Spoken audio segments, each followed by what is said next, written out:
So good morning, good afternoon, good evening, everyone. Thank you for joining us for the SAI event of the 55th session of the United Nations Statistical Commission on the new developments in international statistical classification.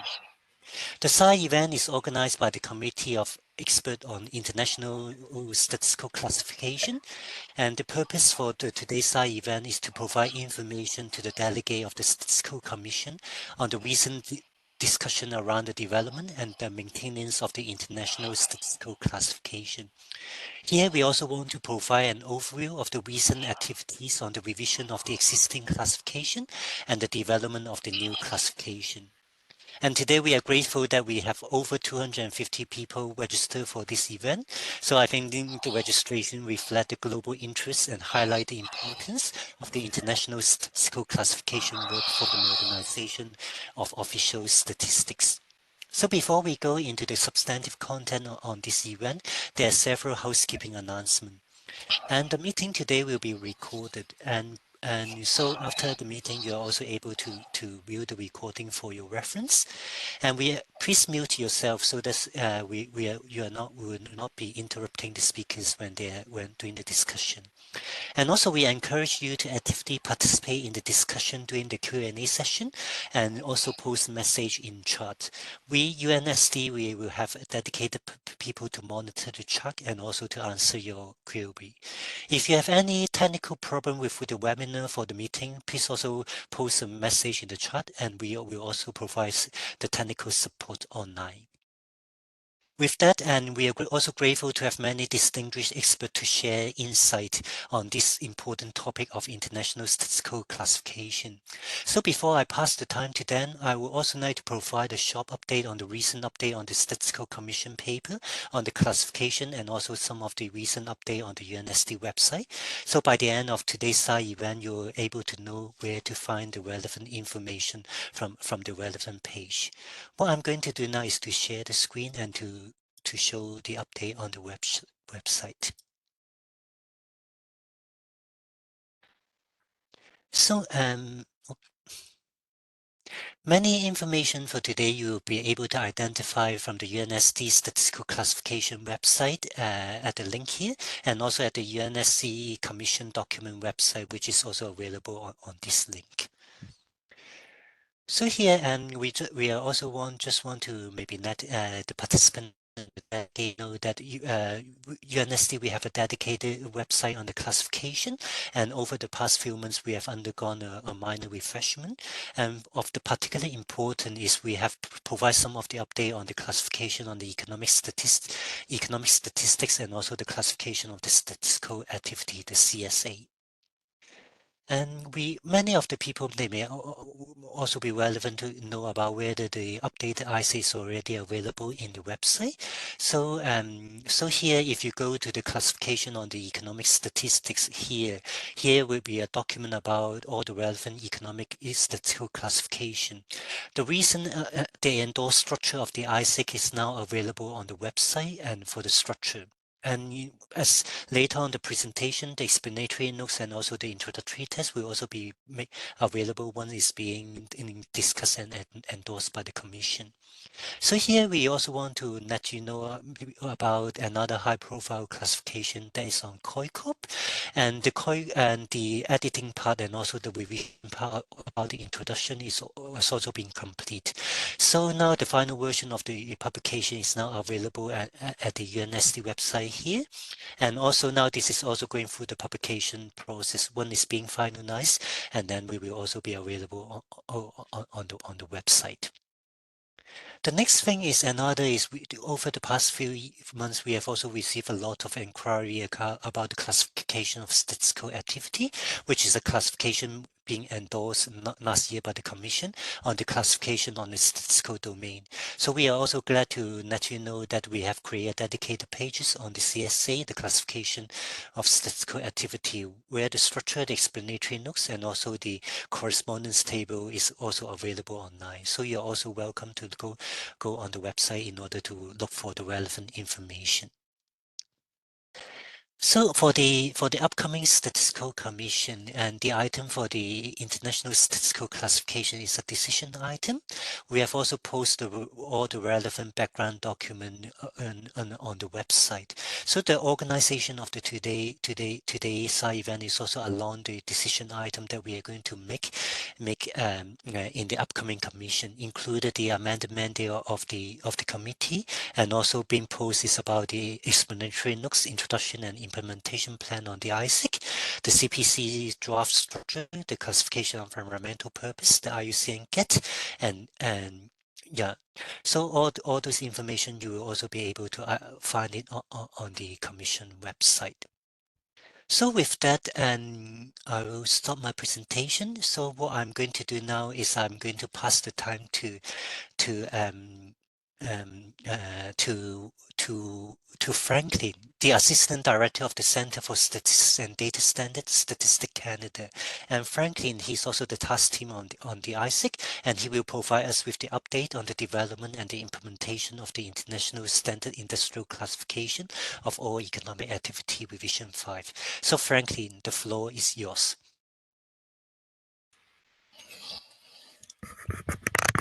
Thank you, Julian, and good morning, good afternoon, depending where you are in the world.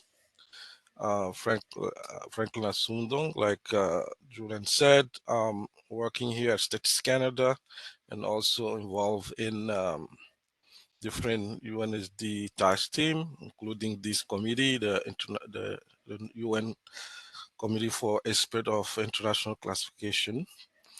So I will be sharing the deck right now to make sure that you will follow the conversation this morning.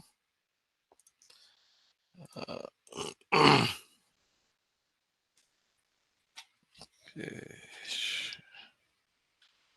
Find the share. There we go.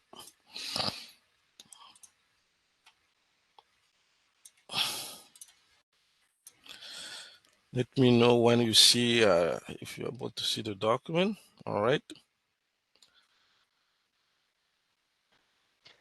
Thank you. Yes, Franklin, we are able to see the document. Yeah, and it's not jumping me to the view, so so 1 second. Okay, it's your. Okay, hopefully,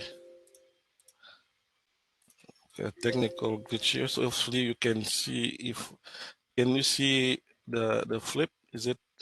Can you see that? Okay, good. Yeah, it's working now. Thank All you. right. Thank you. Sorry about that. So so briefly, I will be giving an update on the development, or let's say the revision of the ISIC revision 5 that takes us to ISIC revision. Sorry, ISIC revision 4 taking us to the new version ISIC revision 5 that was already, as you know, adopted by the United Statistical Commission last year. So here is an update on the work we've been doing. Really quickly, history on the revision. We decided to kind of look back and see how the classification has been revised over the years. In this conversation we've been having around how to set up a revision cycle. So we kind of look back and see, as you can see here, that since 1948, revisions been happening not on a really good or regular basis. Sometimes revise relatively quick. Most time it takes about 10, 15 years to revise. So it's a good to see that how we've been doing this as we've been having this conversation about revision cycle, and we'll get back to it at the end.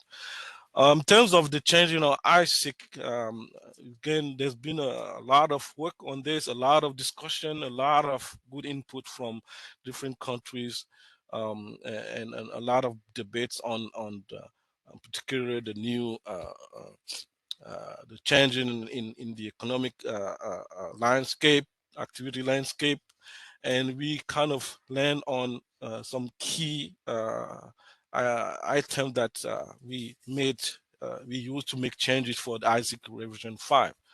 So the main changes touch on intimidation activities. So we identified where they are happening in the economy, and with related to the classification, and then really trying to contrast with the other type of activity in across the classification, and also identify the like I said, the non-financial intermediary activities, which is really where we put a lot of emphasis.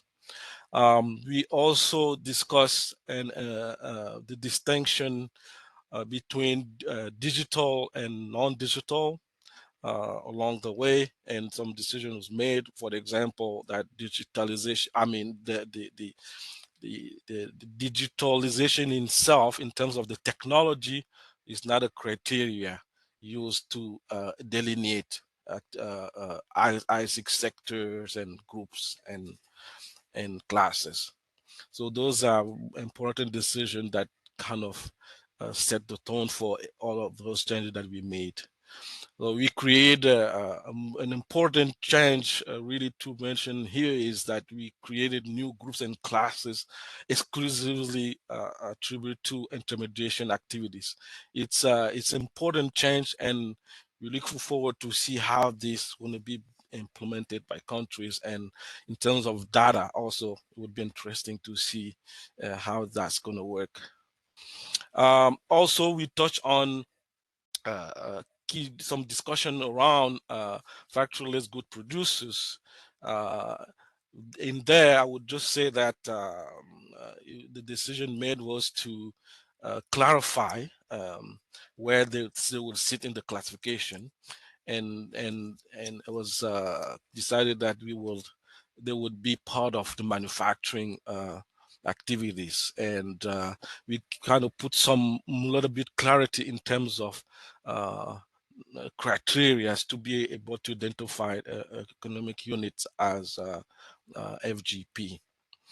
So we also, along the way, follow the discussion on the SNA, and because again, that was one of the important impact in terms of implementing this understanding of AGP was on the SNA side. So most recently, actually, we would align with the definition of AGP that is going to come from the revision of NSNA that is ongoing. Also, important change that we did in terms of section J here, we eliminate the distinction between online and in-store sale based on one of the principles I mentioned earlier, to remove technology as the base to separate these activities. So all of the retail sales are now grouped under the same sector. Also, we made some adjustment in the split that we had before between the wholesale and retail of motor vehicles that were kind of a separate with the other retail or wholesale activity. We put them in under the same umbrella. So not necessarily changing the activity download, but really regrouping them to make sure that all wholesale and retail are under the same umbrella at the high level. And then all of that, we had to do some also adjustment in terms of underlying activities. For example, the repair and maintenance also were adjusted in the same vein. We also touch on the ICT sector, information communication technology sector, and finance. Some important adjustment also were done for section J, for example. There were some readjustment on those section J instruction. X section J was split into section J instruction K, and then we rearranged the group so that they're more kind of make more sense in terms of the alignment of the type of activity under this sector.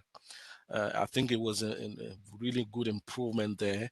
And we also look at some regional classification in that set to make sure that we are also aligned, for example, with the North American industrial classification.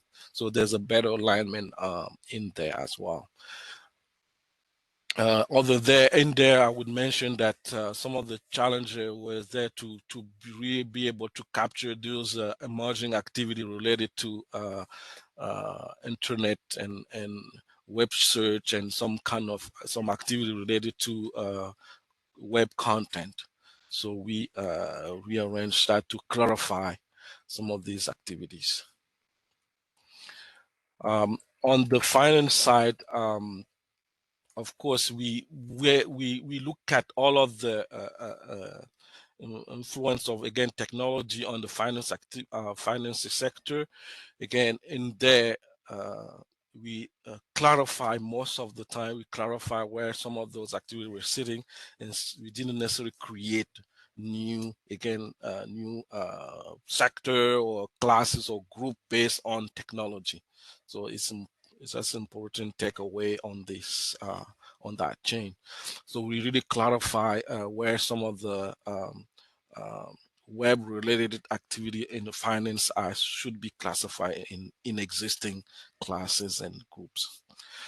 We have some new classes that we created there, of course, as you can see here on the activities of financing conduits and money market fund and financial leasing. Some new classes were created there as a need were expressed. Also, a lot of some interesting change made to really clarify, rearrange better, and to also align better with other classification that actually cover this domain. For example, in education, we are trying to align better with international classification of education, ASCED.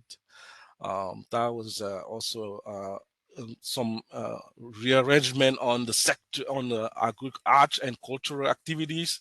We really kind of clean up a little bit there to make things more straightforward and clear on those activities. For example, creative arts and library and archives, we rearrange those divisions and group to make more clear, and to help also for collection really on this sector. Also, a lot of discussion on the environment and related activities. So we most of the time was to clarify where some of those activities were sitting in the existing. When needed, we created some classes there to respond to some policy needs. For example, the identification of electric power by sources, renewable and non-renewable, identifying regulation activity related to environment. We clarify, for example, where we would classify things like carbon remediation and capture and storage, these kind of things. But there's still some items that we put on the research agenda to continue, because this on the environment side, definitely there are some involved. So there are a lot of new things happening that we need to keep close eyes on, and that's also why we want to do more regular revisions to make sure that as this new activity comes along, emerging activity comes along, we're able to identify them easier, quicker in using this classification. We also identify some of the key activity, for example, the manufacturing of solar cell panel voltaics, and as we know right now is one of the important activities going on in the environmental in environment in general. So we finished the new structure. So the new structure, like I said, was already adopted. Now we've been finalizing the expenditure notes, and we clarify a lot of things there. I'm not going to go necessarily into detail, but there's some interesting clarification that we did there. We clarified, for example, the distinction in the accommodation activities there. Some of the split that we added would definitely help data collection in that sector. We also discussed clarification of the when it comes to crypto assets. A lot of discussion there also related to also discussion on the SNL level. We really tried as much as possible to follow discussion also going on in other domain, so that we make sure that we take those into account. So the crypto assets one was important there to clarify how we classify these in ISIC. So we also finish the introduction that is also being submitted for the commission for endorsement. So we clarify what are the changes that have happened in the introduction, define, like we're saying, making sure that we align to SNA. Like I said, we discuss also some of the change in wording compared to the previous introduction in version 5, because with all of those changes, we really needed to adjust the introduction so that we continue helping users in terms of implementation of the classification. So also now we also have in place an implementation plan that was already presented at different level in terms of when the new ISIC would be started to be implemented. If I'm not mistaken, most of the data are linked to 2027.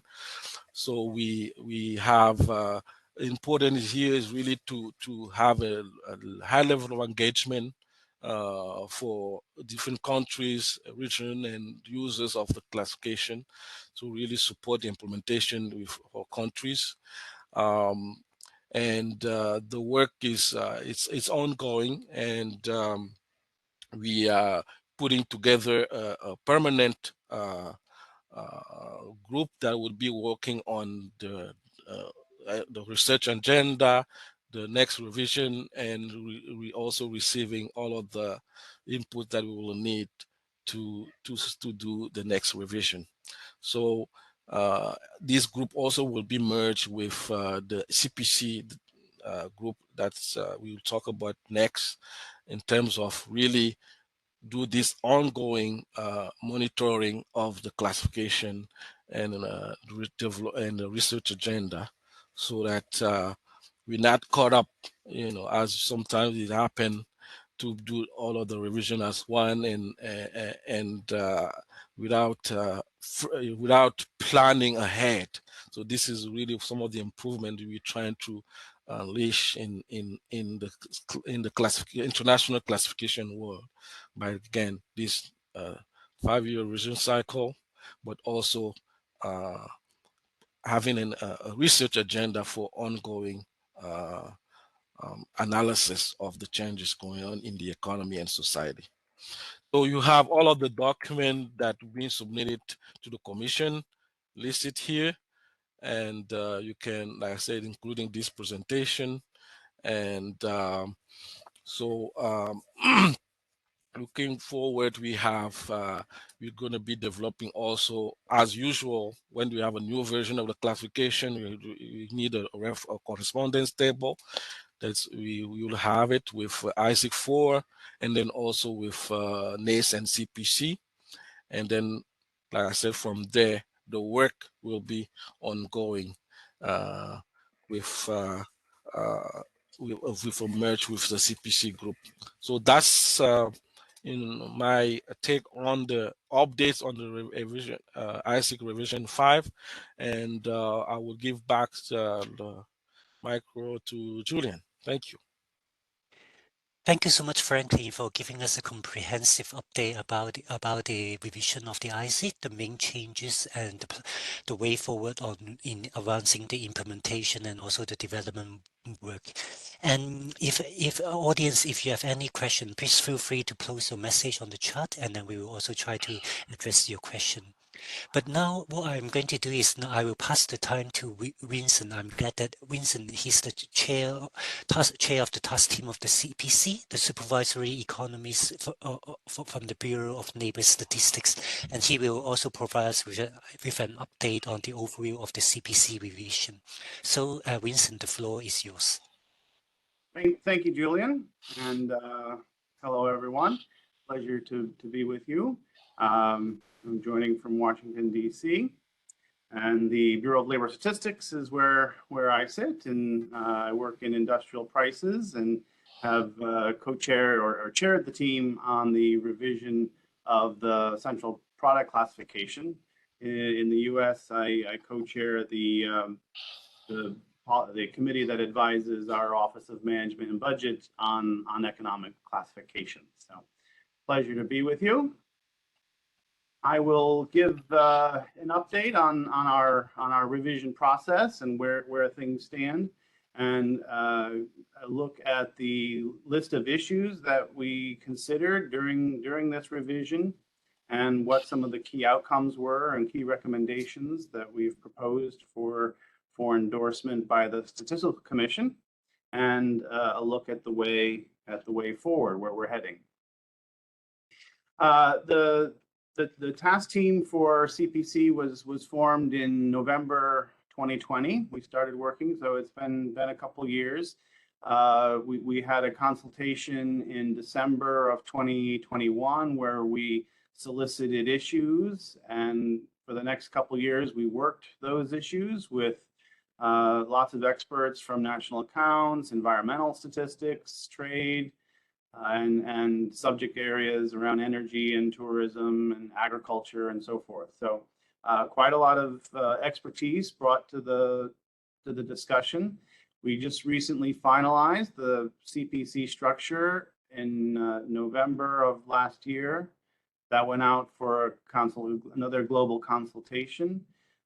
And it resulted in some additional feedback, and it was just really helpful having some extra sets of eyes to catch errors and omissions that were cleaned up before submitting for consideration the finalized version of the structured CPC 3.0 for this Statistical Commission meeting later this month or beginning of next month. So just to give a sense of what the outcome was of that global consultation, we had very good response of over 100 responses from 78 countries and 9 international organizations. Some of those countries and institutions submitted more than one response, but the overall response was very positive in terms of the agreement with the structure of the CPC revision. There were some comments around some reservations about some countries wanted to see a little bit more detail in certain areas for products that were relevant to them. Others saw the additional breakdowns that were being made and thought they may not be able to support those levels of details, but for the most part, there was a general acceptance on the proposed structure. So some of the key themes that we looked at for this revision, I think it's important to remember too that CPC had not been substantially revised since 2008, so about 15-16 years. There were some expansions in 2013, so that was the 2.1 in the previous version. Those were mainly dealt with agricultural products. So it's been principally unchanged for quite a while. So there's quite a lot of housekeeping to do, a lot of issues to review, and so just that alone was resulted in quite a few areas of analysis. And we also wanted to make sure that we aligned with other systems and classifications that were relevant to products and output. So ISIC, of course, the harmonized system for tradable goods, the balance of payments, the services, trade and services, energy, and other subject areas around research and development, education, agriculture. So, and then we also wanted to, there's a tremendous interest in addressing environmental data needs as well. So we were looking at environmental products and services, the whole idea of the circular economy. So all of that played into some of the very specific product areas that we looked at, which you can see there on the screen. And in many cases, we were able to identify new products. In some cases, we were satisfied with the product areas that we had, but we're able to identify new inclusions as examples in some of those categories. And I'll go through that as we go along here. So in terms of in the agricultural area, there was a desire to update the CPC to align and improve alignment with the FAO's nomenclature and data collection products. So in many instances, we saw additional breakdowns and or revisions to language. So you can see up in this example here, we changed the title there, logs of coniferous woods, to match the current nomenclature that FAO uses, roundwood of coniferous wood. But in many cases, there were additional expansions of sometimes at the subclass level, but also utilizing the appendix as well, where many agriculture products are identified in greater detail that are outside of the main body of the CPC structure. So in addition to the areas you see here, there were expansions in fishery and forestry, some food products as well. So quite a few changes around agriculture. In terms of aligning with the harmonized system that was revised in 2022, we had excellent input from the World Trade Organization, and we were able to identify many instances where we could expand CPC.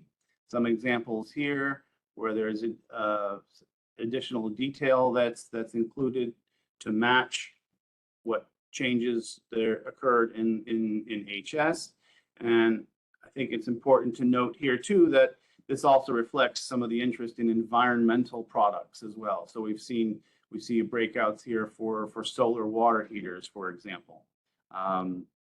This again reflects that theme I mentioned earlier.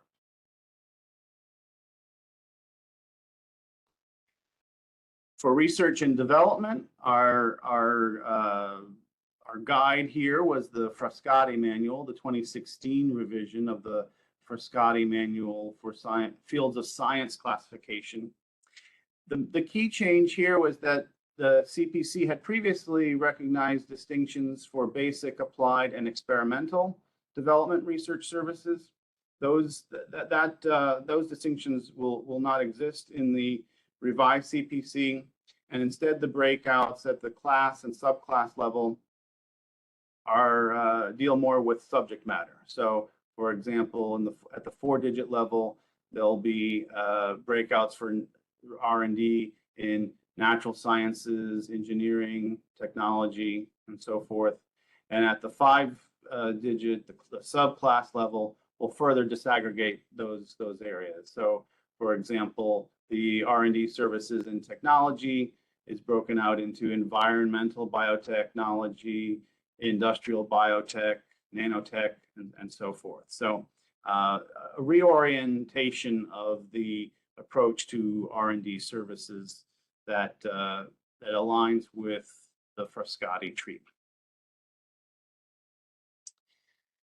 Similar approach with education services. You saw ISIC also made some changes here to align with the ISCED revision.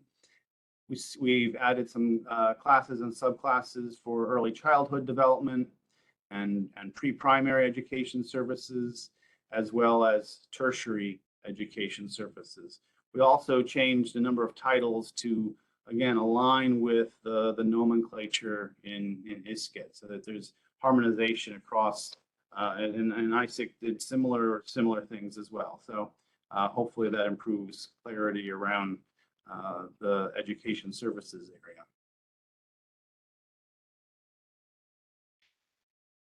As I mentioned, environmental goods and services were a key area of interest for this revision. We were able to identify a number of environmental services that could be identified in CPC, and some of them were also aligned with changes in the ISIC revision. So, for example, the public administration services related to environmental protection, treatment of air pollution, the carbon capture and storage services. These are all newly identified in CPC. In other cases, for example, we were able to further disaggregate, in this case, insulation services, to specifically mention noise and vibration, and thermal as well. So different types of insulation services that are important for this field. And you know, as you will hear on the presentation of environment, on the classification of environmental purposes, also echoes some of the breakouts that are seen in that new classification. And in other cases, we were able to, within existing categories, identify new inclusions for existing categories. So in the case of landscape care and maintenance services, we will specifically mention that it includes management and restoration services of ecosystems and biodiversity. But not every change necessarily resulted in a new class or subclass. Just as again with ISIC, the Franklin mentioned intermediation services was a major focus for this revision, and this proposal results in significant changes for CPC, in the sense that all of the intermediation services are now under the 8.5 division. So they were previously sprinkled around throughout the CPC. This recognizes that intermediation is essentially the matching of a buyer and a seller, and it makes, and from a product perspective, makes sense to group them more closely together in the classification. And so all intermediation of goods, which is essentially all retail and wholesale trade on a contract basis, is moved here into the 855 group. Notably, too, that there are significantly fewer subclasses for trade. In you know, less emphasis on the type of goods that are being intermediated, and so food and beverage and tobacco is no longer broken out into fruits and vegetables, hides and skin, coffee and tea, so forth, and so on and so forth. That it's that was a level of detail that really didn't, in many cases, wasn't collectible, and really added very little analytic value as well. Intermediation services for accommodation, food, beverage, transport, electricity, gas, and water.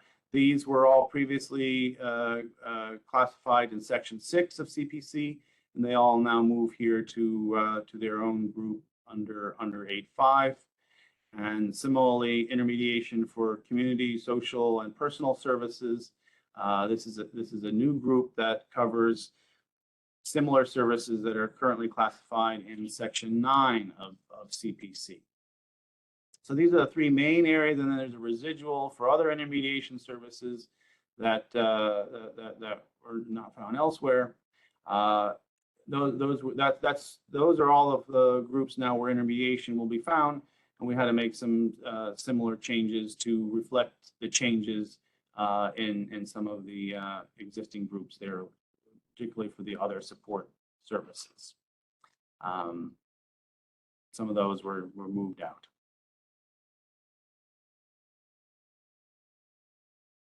In the area of financial services, we again had the benefit of following the discussion in ISIC, and some of our changes here reflect that. So we have for credit granting services, we now make a split between business and non-business. In the business credit granting services, we've added some new subclasses to align with changes that ISIC made.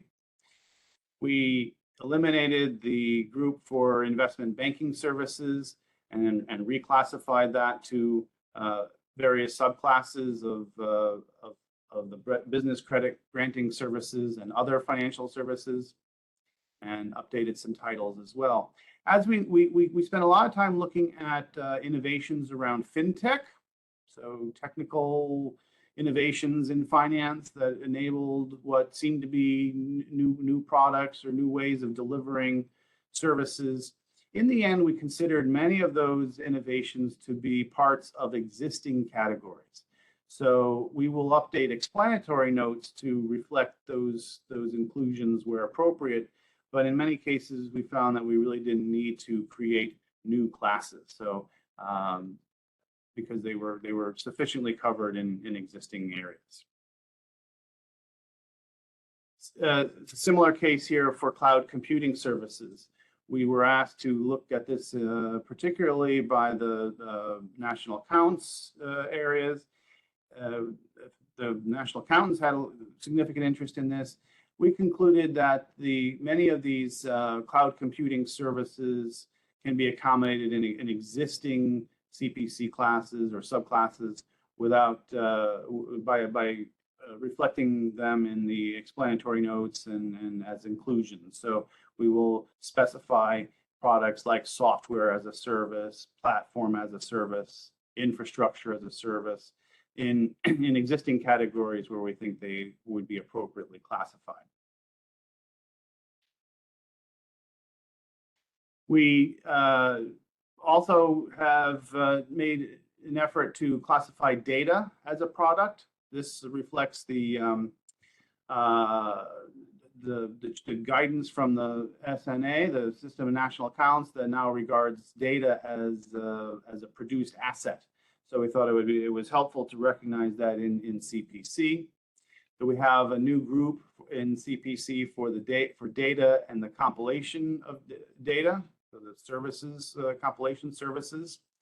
The class for data is equivalent to a previous CPC that was called the compilations of facts and information.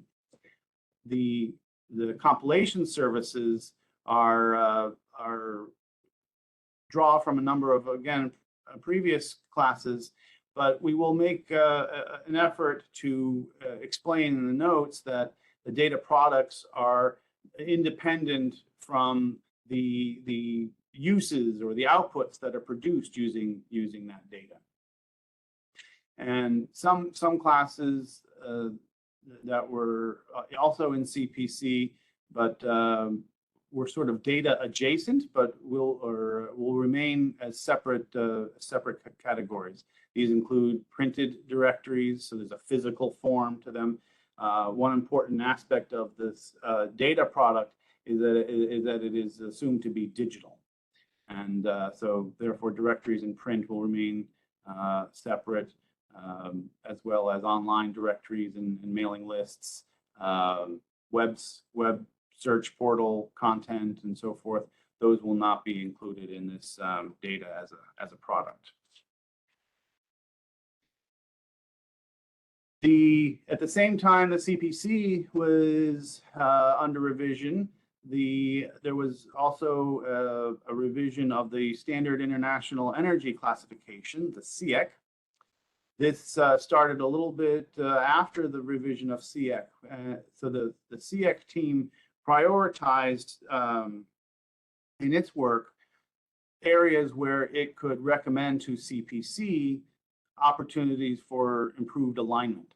And so on this slide and the next, you see a number of areas where additions and further additional breakdowns of CPC categories were proposed to match what is in the SEAC. So there, in this case, there's some additional breakdowns of coal and coal products. In coke, coal, there's coke from peat and coke from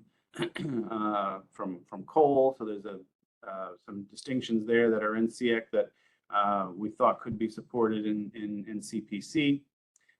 Similarly for coal gases as well, some more detail about where those gases are, how those gases are originated in coke ovens, gas works, so forth. And peat is another area where there was an opportunity for some more disaggregation. Crude oil and natural gas liquids. The CPC breaks down natural gas, doesn't have a category for natural gas liquids when they're transacted as a mix. That their CPC identifies the components of natural gas liquids, and we did not have consensus on matching the SEAC here. So the CPC will continue to identify the components of natural gas liquids and not have a class that reflects natural gas liquids when they're transacted or sold as a mix. So just looking ahead, as you know, in the near term, in the next few weeks, the Statistical Commission will consider this revision of CPC, and we hope endorses it, adopts it, and then the task team on CPC then has to refine those explanatory notes, the definitions, the inclusions and exclusions that are so important for implementation. And while the structure may be more or less set, there's a lot of work still to be done on the notes and definitions. And as Franklin mentioned, the vision is for the ISIC and CPC task teams to merge later this year, and that joint that task team, that standing task team, will jointly manage the research agenda and plan revisions for both systems, ISIC and CPC. And the aim here is to move toward regular revision cycles for both of these, so that they can maintain their relevance, and we don't go for quite so long without revisions.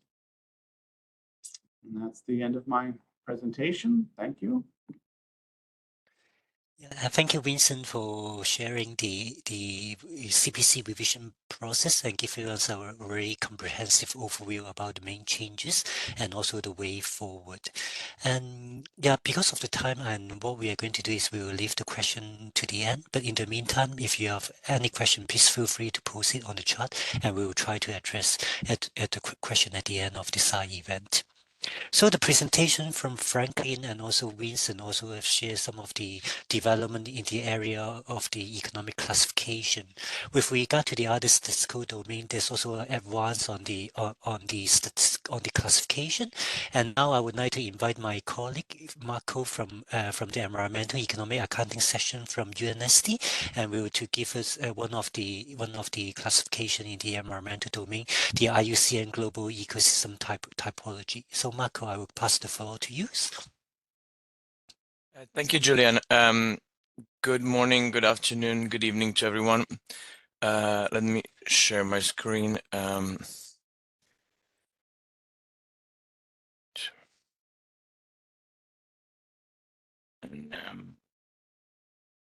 you please confirm you can see my presentation? Yes, yeah, we can see your presentation. Perfect. Thank you. My name is Mark Jaworczyk from United Nations Statistics Division from the Environmental Economic Accounting section. And I was invited by my colleagues, Julian, to talk a little bit about the IUCN Global Ecosystem Topology and its reasons and the connection to the SIA. So that's what we'll try to share with you over the next few minutes. So quickly, I will try to first a little bit to talk about the need for such a classification of ecosystems. Through that, I'll talk about the introduction to the SIA. Then talk a little bit about what is the classification, what we call the IUCN Global Ecosystem Topology, or IUCN GET, I will refer to it. I'll talk about milestones for adoption of the IUCN GET as the International Statistical Classification, and a summary at the end. So quickly, just to motivate a little bit of why such classification of ecosystems is needed is really grounded in partly in there could be other reasons, but partly from statistical reasons through the SIA, or the System of Environmental Economic Accounting. The SIA, as many of you might know, really came through the need of highlight or shed light into the interaction between the economy and the environment to account for the nexus and the lack of information thereof. As you know, many indicators such as GDP, unemployment, inflation, etc., do not capture really the full economic contribution of nature, and through that discussion, through that gap that has been identified many years ago now, the SIA, or the System of Environmental Economic Accounting, has been conceived. And the SIA aims to integrate the information of between the economy and the environment, and really try to show the impacts between one and another. The SIA is a statistical standard. So there's two parts of the SIA. There's the central framework that was adopted in 2012 by the Statistical Commission as an international statistical standard. And then there's the ecosystem accounting, and that was adopted just a few years in 2021 by the Statistical Commission, and together they form part of the international statistical standard in the environmental field. So, I'm sorry. The SIA really brings together the environmental economic data using the same accounting principle as the SNA. So it's fully aligned with the SNA, and hence is able to provide the decision-making, the information for the decision-making aligned with the economic statistics. It provides credible, reliable, and replicable data. It's consistent over time and space, so follows similar principles to the system of national accounting in that respect as well. One of the big advantages of the SIA is also to provide common language between the different communities. It is really cross domain, and really integrates many different groups, and through that also breaks down the silos and fosters collaboration, especially on the national level.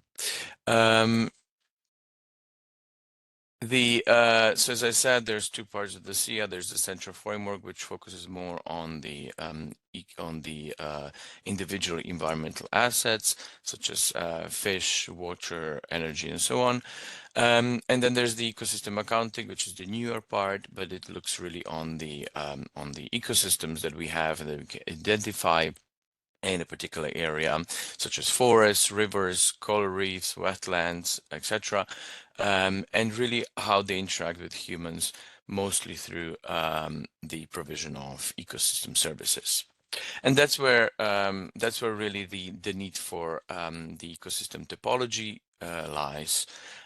So in order, so the picture on the right-hand side of the slide really shows you where these ecosystems lie. We need to really identify them. We need to delineate them, but also classify them in different classes.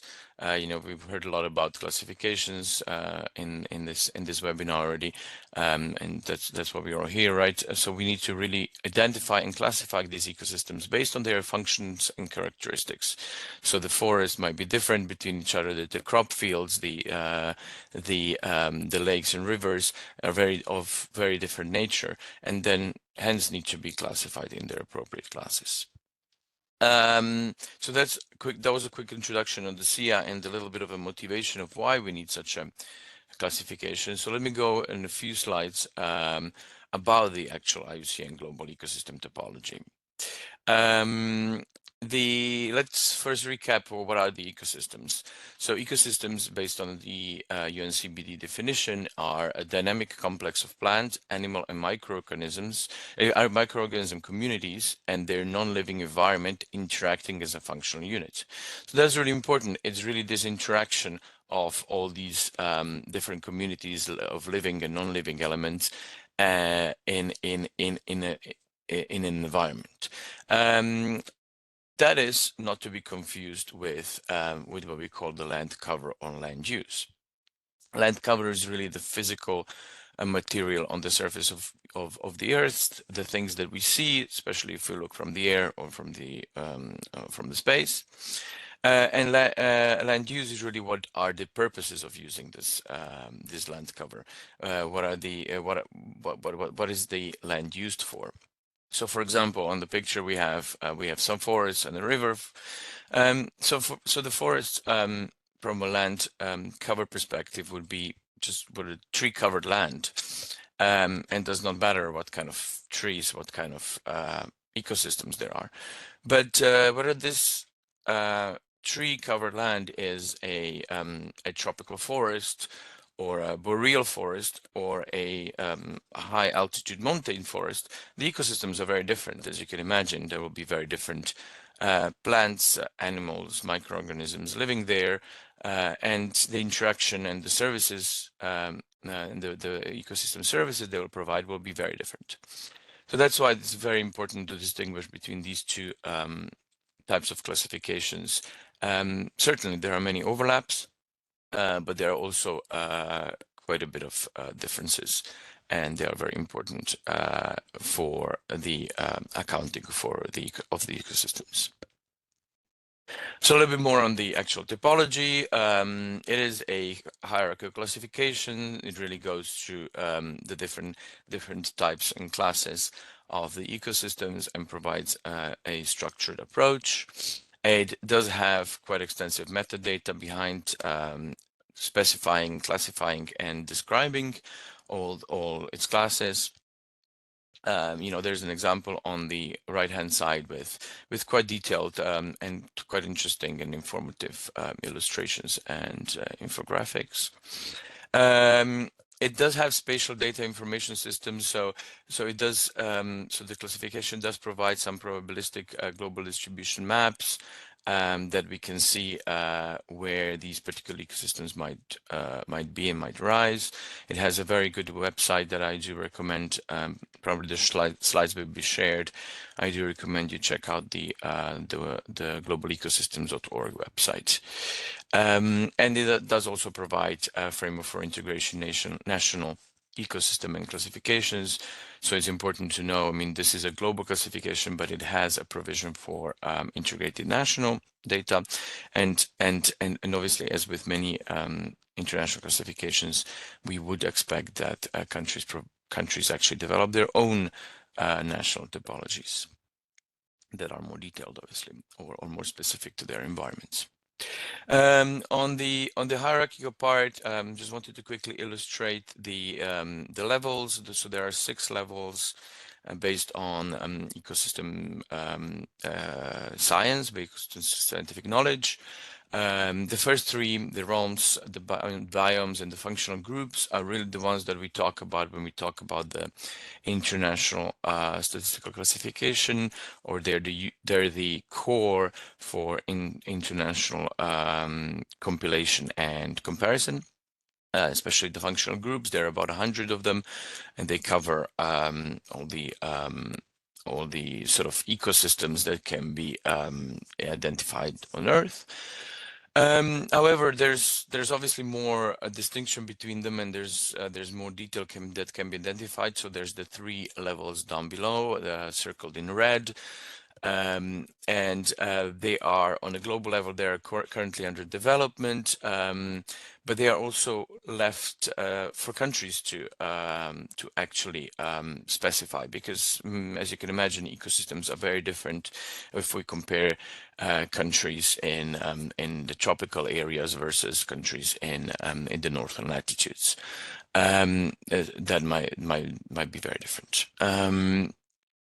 On the metadata, as I already mentioned, there are detailed metadata sheets, detailed descriptions, describing the actual ecosystem functional groups, and showing the ecological interactions between them or within them, and as well as there are some distribution maps that can indicate where such ecosystems are likely to be found, which is quite useful at the global level as well, to understand the distribution of these ecosystems.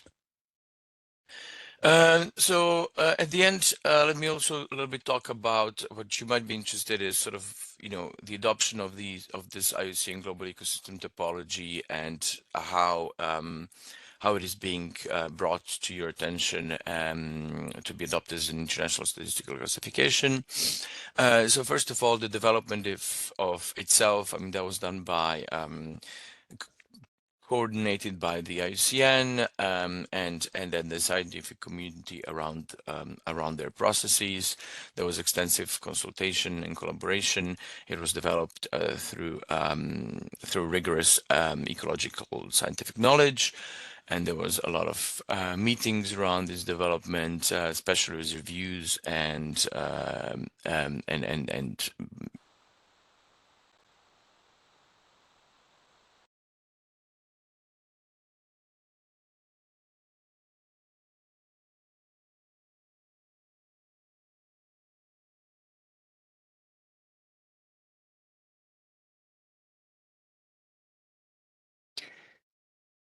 I think my colleague Marco has encountered some technical issue. Maybe let's see if he's able to come back in a minute.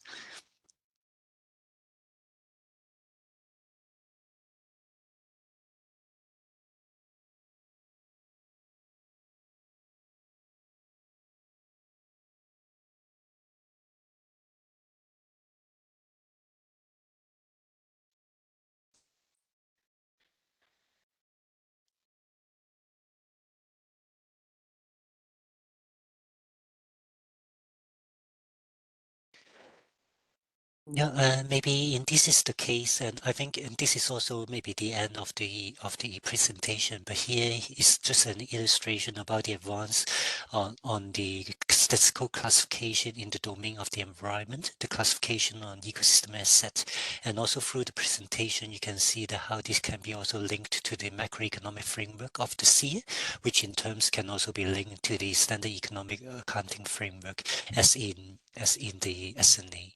So here we hope that through this presentation we are able to illustrate the importance for the classification for the environmental domain.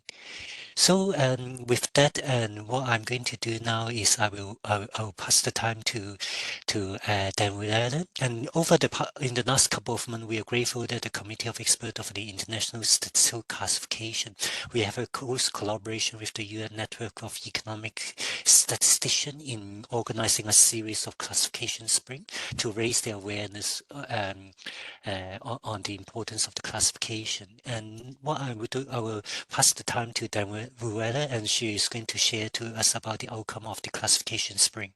Daniela is from Statistics Canada, and also he's also a member of the UN Network of Economic Statisticians. So Daniela, I will pass the floor to you. Thank you very much, Julian. I hope that you can see the presentation. Yes. As Julian said, I work for Statistics Canada as a consultant, and I'm also a member of the Network of Economic Statisticians. I am joining you from Ottawa. Thank you very much for the opportunity to present here the outcomes of the International Classification Sprint, which together with a number of people who've just presented this morning, we've organized a few months ago. So this was co-organized, as Julian mentioned, by the network, as well as the Committee of Experts on International Classifications. And why I was invited here is just to present really the outcomes of the sprint. But before getting into that, I'll provide just a short overview of the network of economic statisticians for those of you who may not have yet heard of it.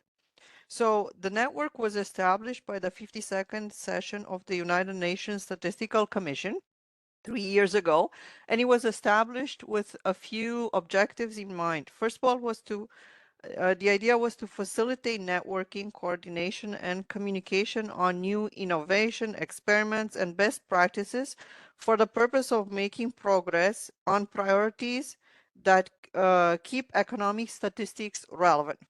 The idea was also that the network would operate under a clearly defined mandate to provide a transparent and collaborative horizontal coordination mechanism for all existing statistical committees and groups, and it would coordinate with statistical committees and groups as appropriate for the purpose of measuring the multidimensional relationship between economy, environment, and society. So it was recognized that even though the network was focused on economic statistics, it's recognized that it is important that it collaborates with those groups working on environment and society as well, given the need of users for integrated statistics. The membership of the network consists of about 30 NSOs, which come from all regions from around the world, as well as 15 international organizations. And the network is co-chaired by Canada as well as the Maldives. So in brief, the network was organized because it was recognized that there were many groups and committees in the statistical world working at the international level on issues related to economic statistics, but there was a recognition that there was a need for better communication and collaboration between these groups. So what are the network's objectives? So the mission of the network is to build an agile, collaborative, and responsive system of economic statistics. And the network operates along a number of thematic work streams. So the first thematic work stream is networking the system through collaboration and user consultation, by establishing user-centered partnerships in the creation of global data assets. The second work stream is transforming and challenging the system, and that includes statistical infrastructure, operations, as well as data development. And how does it challenge the system? Through the use of use cases in co-production and co-investment. The third work stream is better enabling the system through improved working methods among statistical groups. And the last one was encouraging, experimenting, integrating, and documenting the system's statistical frameworks and methods. So better documenting the international conceptual and practical guidance and methodological standards, as well as collective scaling, capacity building, and training programs through early implementation, through experimentation and testing of statistical standards to meet rapidly changing demands. So the network has mostly carried out its mandate through sprints that are actually made up of a series of webinars. Sometimes the webinars are in person, sometimes they are virtual, and they address a particular topic that is of interest to the network members. International classifications was one such topic, and here's a short overview of that sprint. So first of all, why did we think international classifications was an important topic? Well, really because we think that international classifications are the essential component of statistical infrastructure. So the network and the United Nations Committee of Experts on International Classifications joint effort to organize this sprint hoping to, first of all, raise awareness of the importance of classifications as a fundamental building block for high quality data.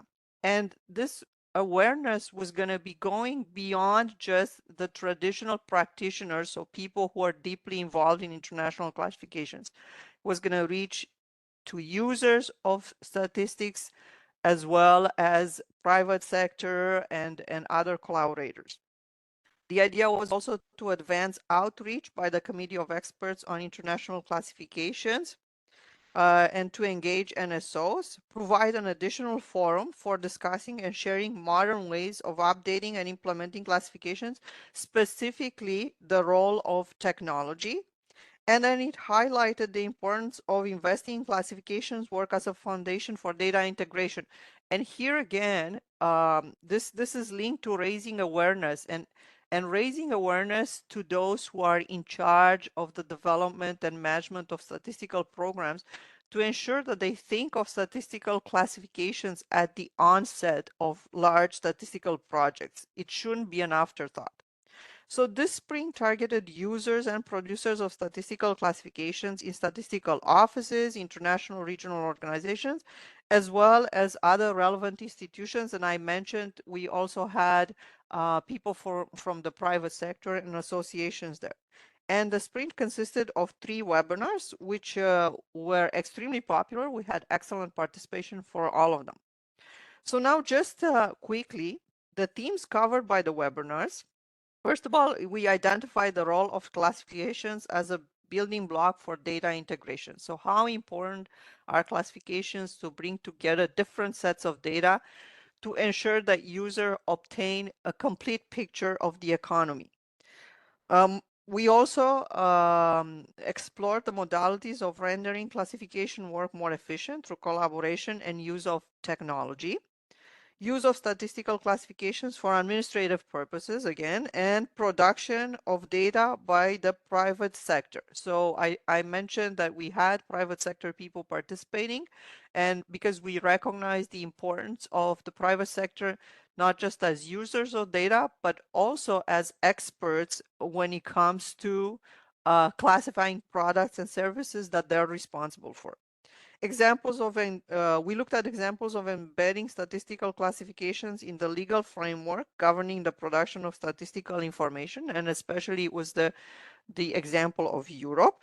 We explored the role of trade associations in the updating of classifications and showcased examples of formal international arrangements of cooperation in developing and maintaining common classifications. And the prime example was that of Canada, US, and Mexico, which work hand in hand to maintain the North American industry classification system, also known as NAICS. So what were the conclusions that we reached at the end of the sprint? And these are just high level. Ensuring relevance requires a continuous process of updates. So we have to recognize that the world around us changes fast. And that means that those things that we classify, services, products, and so on, change fast. So in order to stay relevant, classifications have to change all the time. However, there's a challenge between the continuous update of classifications and maintaining data series continuity and comparability. So we need to stay relevant, but at the same time, we have to be mindful of not having the users of data constantly facing breaks in series. So there's that really delicate balance between evergreening process and maintaining a series comparability and continuity. We also concluded that international organizations must provide support, especially to developing countries, for development, maintenance, and implementation of classification. So we're talking here about capacity issues that many countries have to update, and not just update, but really implement updates to classification. We know that classifications are key to data quality and data integration. I think that was one of the key messages that came out. Partners in the private sector have an important role in developing and maintaining classifications. Cooperation between producers and users of statistical classifications has to be enhanced. So there's that really important symbiosis between those who produce classifications and those who use them. The two have to go hand in hand. And here's a very important conclusion also regarding capacity. Developing expertise in classification takes data and training. So this work needs to be properly resourced. So you can't have this this sort of start and stop type of approach to having capacity for classification. So if we're updating classifications every, say, 4 or 5 years, we cannot scale up the capacity to do that. We need to maintain that knowledge in the organization, and that means that resources have to be dedicated and maintained over time. So that was an important conclusion.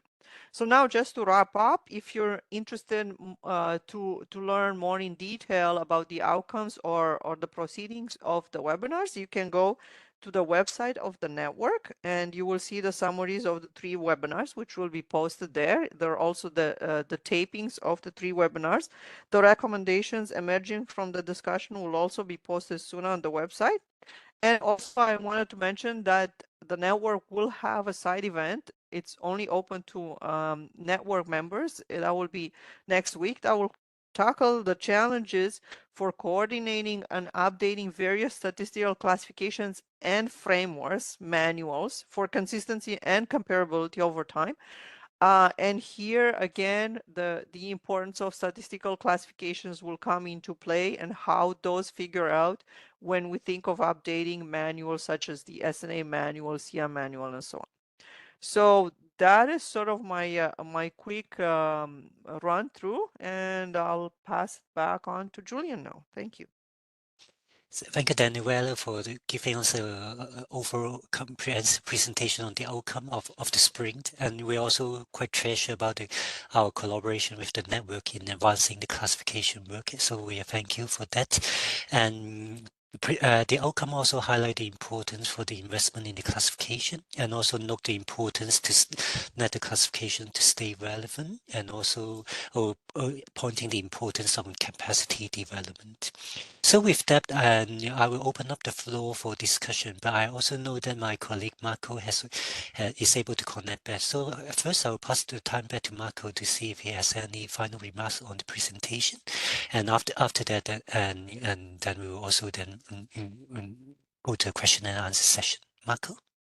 Thank you, Julian. And I do apologize, my internet dropped and I am at the United Nations in my office. So it's a bit embarrassing. I had just the last slide here on the summary. So just to recap the summary between the IUCN GET and the SIA. It's the reference classification for the compilation of ecosystem extent accounts. That does not mean that the countries, they all have to compile it based on this, but based on the actual GET classification, but rather that they should map their national classifications to the IUCN GET for international reporting and comparability. It's an analytical classification that provides a common language for ecosystem dialogue and action across multiple domains. That's one of the great benefits, because it really crosses the different communities, definitely not only statistical, but also the scientific community, different communities, actually, should I say. It facilitates the compilation of ecosystem accounts for countries without the national classification. So if countries do not have national classifications, they can base and start with the IUCN GET. It allows the comparability of ecosystem accounts at the global level, which is very important for us statisticians. And also it fills the gap with the need with the UN International Family of Classifications in terms of ecosystems, because there was not such a classification before. So that was it. Thank you very much, and again, apologies for the interruption earlier. Thanks, Julian, for giving me the floor again. Thank you, Marco. I think the summary also reinforced the message, and also from the last presentation, also from the importance about the coordination, and also the coordination about the update of the other macroeconomic framework for the classification. So with that, yeah, so we are now open the floor for question and answer and discussion. And please also feel free to raise your hand if you want to give an intervention. And I also noticed in the chat there are also several questions, and we also will try to address it. But now I also want to maybe bring this question to Franklin and or Vincent, given your expertise in the area. I think the question also point to the issue about the comparability of the time series and also about the implementation and on the new classification of ISIC in maybe in the domain of the administrative data source or the business registration. So I don't maybe for Franklin, do you have any observation or any intervention you want to shed light on in this regard? Thank you. I would just make a kind of a general comment on that because it can be technical and most of the time you would see depending on what how the changes occurred. You would see that there are people on the business register, the SNA and stuff that are technically work on those time series and knows how to navigate the changes. But in a classification perspective, I would say that these kind of changes that happen at ISIC are it may be because of we do it every 15 years that people notice, but in our case, these are kind of normal. They happen so, for example, the move from Section J to Section T and all these things, we do it in NAIC, for example. And then the National Statistical have adopted method to be able to adjust to the changes. That's why the correspondence table is very important to kind of so that we were able to see what's moved to where and what happened. So we are putting a lot of effort actually to explain the changes because we know it's important. We moving forward, we're not doing just in these you know correspondence table. We just have two codes that are linked. We are really trying to make an effort to explain exactly what happened so that you can actually be able to help you move the data around. So for example, in the cases I've been presented in the chart where, okay, something moved from one sector to the other, you will see a drop in one sector and then a jump in the other. So in a sense, classification wise, there's an explanation. You switch from something from there to there. For classification wise, it's okay. It can be explained. But in terms of technically or explaining what happened, that's what I'm saying that I won't necessarily get into that at this point. But this is where collaboration between school agency also is good to share best practices, how to deal with these things, so that you be able to difference a real break in the series and a break just because again there was a switch in a where something was placed from one sector to the other. So that's what I would say at this point. There are definitely techniques that are used to be able to handle these change, but classification wise, like our effort is really to explain to make sure that when you use a correspondence table, you're able to see exactly what's moved from where to where. Okay, thank you, Franklin, for your observation. And also in the chat, there's also a question about the COI COP, and here I just also want to explain for the COI COP during the past 2 years. I think we have undergone a robust review process in order to edit the introduction and also some of the remaining issues. So we are here. We also want to highlight that the process has come to the end this year, and we are able to provide an updated version and make it available in the public on the website. So, the website that we have shared the information and contains the latest information on the COI COP. Maybe I'm also use this opportunity to also mention about the other ongoing revision process that we are currently taking, and is going to take so. And one of the is about the code for the classification of function of government, and then we envisage the revision process is going to start this year, where we are able to establish the task team and also to collate issue for the sharing of the global consultation. So we envisage the process will be take place in the next 2 years, and with the aspiration to submit the revised code to the Commission in March 2028. But things is still under discussion, and we will also keep the members and also the audience posted about the development.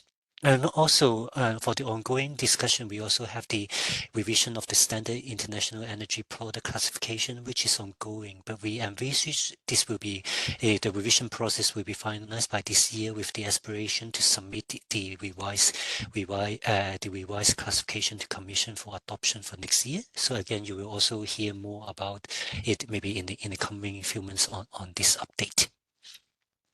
With that, are there any other question or any from the audience that you also want to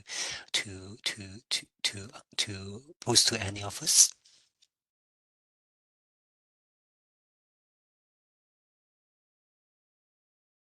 So maybe here is also maybe a surprising. I haven't mentioned to the panelists, but here we still have some time with it. Maybe each of you, do you also want to give some final remarks and then to end the session? Maybe I will first start from the reverse order. I will pass the time to Daniel first. Yeah. Oh, well, I guess the only remark that I would like to give is that I would encourage all of you to keep an eye on the Network of Economic Statisticians activities and join us for future webinars, which we're going to be organizing on data strategy, the role of AI in statistical work, and also on housing statistics. So stay tuned. Thank you. Thank you. And Marco? Thanks, Julian. I would just like to say that, the ecosystem accounting and the ecosystem topology are quite new in the statistical realm. So many of us are not maybe able to, or not be used to thinking in that way. In many, when you're looking at the classification, I'm sure many of you will go to the website and start looking. It will not be clear what are the ecosystems, what are the actual units, and so on. So I do, suggest you spending a little bit of time thinking about it. It is a new way of thinking, and I hope that in the future we'll have much more statistical offices going into this direction, and really thinking also in terms of ecosystems and ecosystem functionalities, and engaging on a national level in conversations with your other agencies, with the environmental protection agencies or ecological analysis agencies, Ministry of Environment, and so on. It is quite an exciting area that is developing, and I hope that more and more countries will adopt that. Thank you. Okay, thank you, Marco. And Vincent? Thank you. Maybe just two thoughts. One addressing one of the comments in the chat about we're reference using the ISIC for administrative purposes. For I guess it might be helpful to remind our users about the caveat here that that ISIC and CPC are developed for statistical purposes. And it's not, users are free to use it for other applications and uses, but they should do so aware that maybe at some point there'll be some difficulty or tension because these systems are being developed and revised to meet statistical needs, and those needs may be a little bit different sometimes from administrative applications. I just mentioned that, but I guess my second thought would be to echo a plea or a call for participation and for contribution in the revision and maintenance of these systems that are coordinated by UNSD, and it works best when there is broad participation and input from all regions, countries of all sizes, and bringing those perspectives to these working groups, because the outcomes are really all that much better when that perspective is incorporated all throughout the process, not just at when there's a global consultation, but when there's when these things are being developed. So encouraging word of participation with that. Thank you, Vincent. Thanks. Franklin? Thank you. I think I'll jump on on Vincent's last theme in terms of participation. I would also say the same thing. In the classifications, which I think CPC and others, it's important to have this engagement at different level, different countries, and that's what it give the richness of the process and also the output what we get from everyone to be able to adjust this classification as we go. So I know, like it was mentioned on during the sprint, that this part of in some areas there's a need for support, and that's important because recognizing the importance of standard or classification is one thing, but as Daniela also mentioned, it's important that as we do that, to be able to put together teams that do it, because you need to develop knowledge about classification moving forward to be able to do that. And it's important that countries be able to have, for example, in statistical agencies and other the structure depending on the country, to really have focus dedicated teams developing expertise skills on how to maintain, manage, develop these statistical classification, as we know they are very important for statistical system around the world. Thank you. Thank you, Franklin. So with that, thank you so much once again, and for Franklin, for Vincent, for Marco, and for Daniela for speaking and today's side event and share many insightful many insight. And also I would also like to thank you participant for joining the event. We are very much looking forward for your support and participation in order to advance the classification work so that for the classification to support the compilation of the official statistics for public use. Again, once again, looking forward for your support in advancing this work. Thank you once again, and this is the end of today's event. Thank you.